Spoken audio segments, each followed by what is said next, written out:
नमस्कार मित्रमैत्रिणींनो, home cook Ranjana चॅनलवरती आपल्या सर्वांचं खूप खूप मनापासून स्वागत आहे।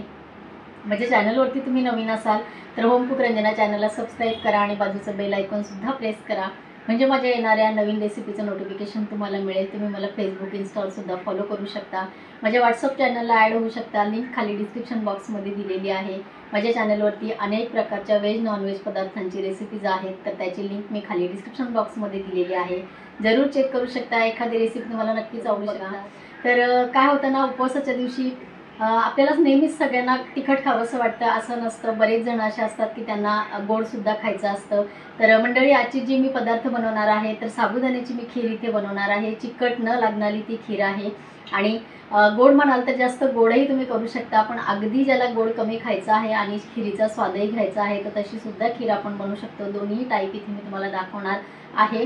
म्हणजे मी जी बनवणार आहे ती माझ्या घरातली टेस्ट असणार आहे, त्यापेक्षा जास्त गोड तुम्हाला हवा असेल तर तुम्ही इथे करू शकता। ह्या पद्धतीने मी इथे ही रेसिपी सांगणार आहे। चला तर मग रेसिपीला सुरुवात करते। रेसिपी संपूर्ण बघा। तर मंडळी, साबुदाण्याची खीर बनवण्यासाठी हे बघा, एक वाटीभर साबुदाणे मी छान भिजवून घेतलेले आहे।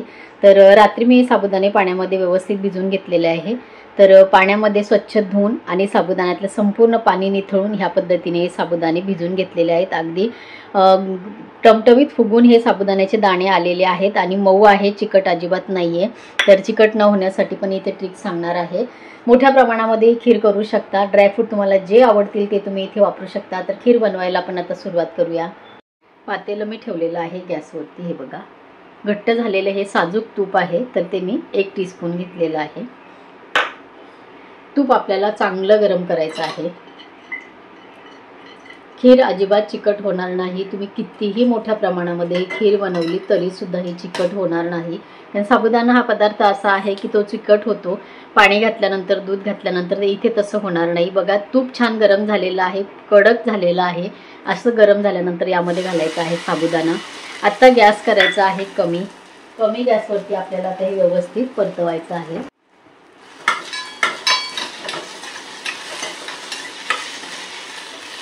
साबुदाणे मात्र याच पद्धतीने तुपामध्ये परतवून घ्या। अजिबात साबुदाण्याची खीर चिकट होणार नाही। मी परत सांगते, कारण काय होतं ना की पदार्थ आपण बनवतो पण घरात मुलांना किंवा बाकीच्या लोकांना असं जर ते चिकट गिळगिळीत लागत असेल तर ते खात नाहीत। म्हणून मी परत सांगते की साबुदाण्याची ही खीर एकदा जर तुम्ही बनवली तर दुसऱ्या खीर आपण करणार नाही, इतक्या झटपट होणारी ही खीर आहे। हे बघा, मस्त आहे। तुपामध्ये साबुदाणे आपले हे असे कलर बदलतो थोडा त्याचा, लगेच समजतं आपल्याला। अगदी हार्डली अर्धा मिनिट फक्त आपल्याला हे साबुदाणे असे परतून घ्यायचे। गॅस कमीच आहे। तर मंडळी, 1 वाटीभर आपले हे साबुदाणे, तर मी 5 फक्त बदाम घेतलेले आहे। तुम्ही यापेक्षा जास्त बदाम घेऊ शकता, काजू घेऊ शकता, आवडीचे कुठलेही ड्रायफ्रूट याच्यामध्ये घालू शकता। तर हे बघा,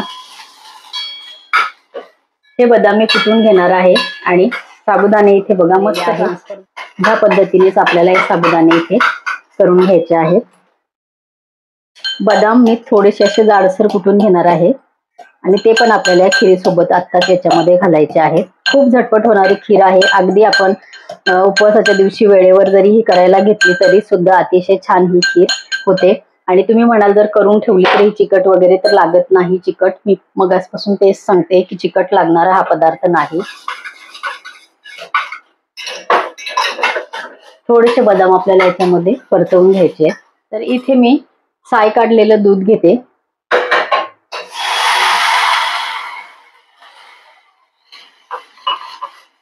खूप जास्त आपल्याला पातळ करायची नाहीये ती, म्हणून मी अगदी फक्त 1 कप भर दुधाचा वापर इथे करते, कारण आपले साबुदाणे फार जास्त नाहीये। तर मंडळी, इथे तुम्ही गुळाचा वापर करू शकता, साखरेचा वापर करू शकता, तुमच्या आवडीनुसार तुम्ही इथे गूळ घालू शकता। जर तुमच्याकडे डायबिटीज वाले कोणी असेल तर तुम्ही शुगर फ्रीचा पण याच्यामध्ये वापर करू शकता। थोडीशी घालणार आहे वेलची। उपवासाला तुमच्याकडे वेलची चालत असेल तर घाला, अन्यथा स्किप करा। वेलची पूड मी घातलेली आहे। 2 टीस्पून मी घालणार आहे जागरी पावडर। तर जागरी पावडर कधी घालायचे ते मी इथे दाखवते। गूळ आहे, एखाद वेळ फुटू शकतो, म्हणून अगदी अगोदर गूळ घालायचा नाही। तर थोडीशी आपल्याला उकळी ह्याला येऊ द्यायची आहे, त्यानंतर आपल्याला गूळ घालायचा आहे। अतिशय स्वादिष्ट उपवासाची खीर आपली ही तयार होते आणि खूप कमी वेळामध्ये होते। अतिशय छान स्वाद या खिरीचा येतो, कारण आपण तुपामध्ये छान साबुदाणे परतून घेतलेले आहे। तर उकळी आल्याबरोबर आपल्याला गॅस बंद करायचा आहे आणि आपली जॅगरी पावडर त्याच्यामध्ये गुळ पावडर टाकून आणि झाकण मिक्स करून आणि झाकण ठेवायचं आहे.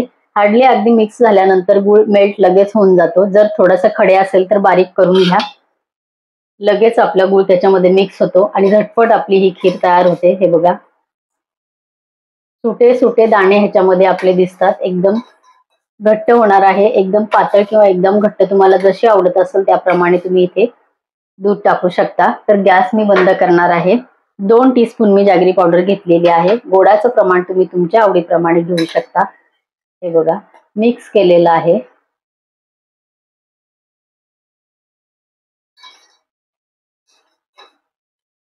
आपली इथे खीर तयार झालेली आहे.